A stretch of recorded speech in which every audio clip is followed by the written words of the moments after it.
Hiya, it's Miri. If you've been wondering when my next video is coming up, I've been preparing and outlining a whole series for you. That's why. And it's coming now. So how can volume eating and whole food and macronutrient and micronutrient and purity and eating window obsession cause health troubles?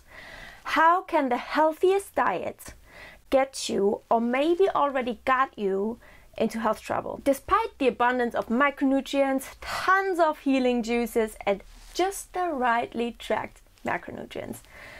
How can the nutritarian diet possibly be harmful for you? Could the pleasure trap of processed foods possibly not apply to you? We've all heard that eating vegan processed foods can be good or sometimes even necessary for your mental health. But have we ever heard that eating them can also be good or even necessary for physical health? The very thing they are reputed to be harmful for. We've made food the most complicated thing in the first world. Tell someone in Africa about a healthy relationship with food. Chances are they won't know what it is. Tell them you're running around the block every day to burn calories. Chances are they look at you like you're insane. Tell them you're not eating that bowl of rice they offer you because you're watching your carbs and calories. Chances are they be healthier, slimmer, and not even thinking about calories, maybe not even knowing about calories. Or tell them you're only eating brown rice because you obsess over eating whole foods only and no processed foods. If they have a good sense of humor, they'll at least laugh about your joke. Or tell them you can't eat that vegetable stir fry because it's made with oil that's expensive and rare there and only used at very special rare occasions. And you'd ruin the whole moment for yourself that could have been unforgettable.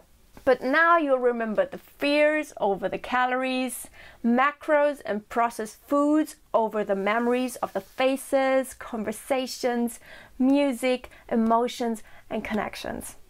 Very tragic. Just because of a spoonful of an innocent isolated plant compound that someone else, and then you as well, deemed evil and gave the power to control your thoughts, mood and life.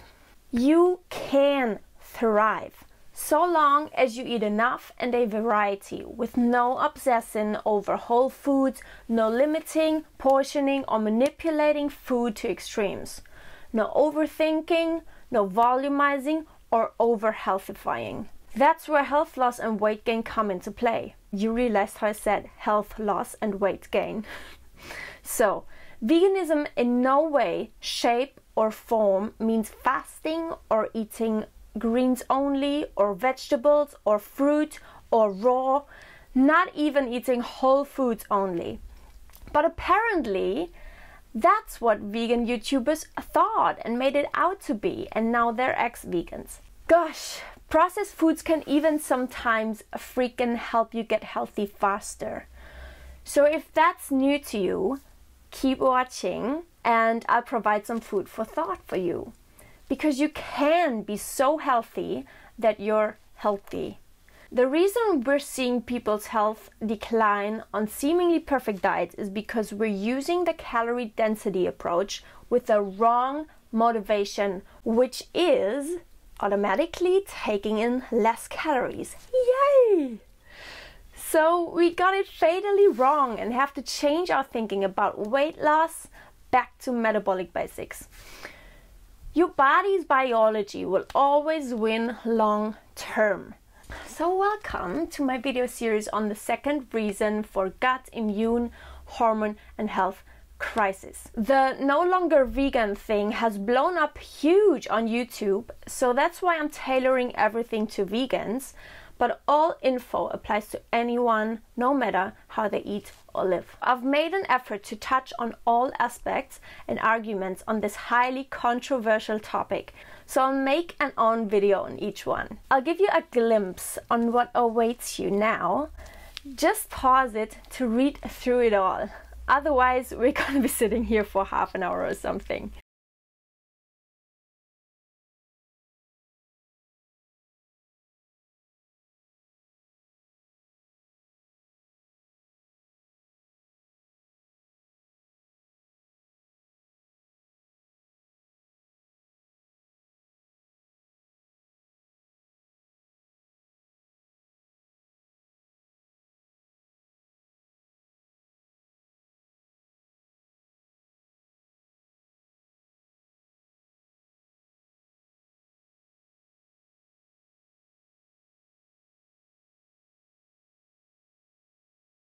Now, you're not going to hear from me that processed food is healthy or that you need it to be healthy. I'm not going to throw any extremes and opposites of whole foods at you. And I'm also not going to bore you with stuff you've heard a million times already. But I'm going to tell you right now that non-whole food can, in fact, be healthy, and even that it can be necessary for you to be healthy. So not only mentally, but also physically. And that you certainly can need it to be healthy. Now, how does that work in a health movement where everyone preaches the glory of clean, natural eating, whole foods, and SOS-free, which is sugar, oil, and salt-free, science, and reality that backs all this up? I'm gonna tell you how. I personally revived my state of health a 180 degree by actually stopping volume eating, whole food and nutrient and intermittent fasting and macro obsession. I got sicker all those 5 years into perfect vegan eating, and in October last year, just by eating far more calories and stopping orthorexic thoughts like good and bad around food, I'm now the healthiest I've been for the last 10 years. Not kidding. So hormonally, metabolically, on a physical and mental level, and spiritual level actually. Thank God. Literally. If you have health issues to combat and overcome after a long time on the perfect diet and find yourself less healthy than when you maybe weren't even plant-based or eating clean, vegan or not, make sure you watch all parts of the series. They're all coherent, and I'm gonna make sure I touch and address all arguments of those who advocate for a whole foods only diet, and often those that scare you away from anything processed like it's the evil for mankind. So let's go straight into part 1 to smash processed food phobia.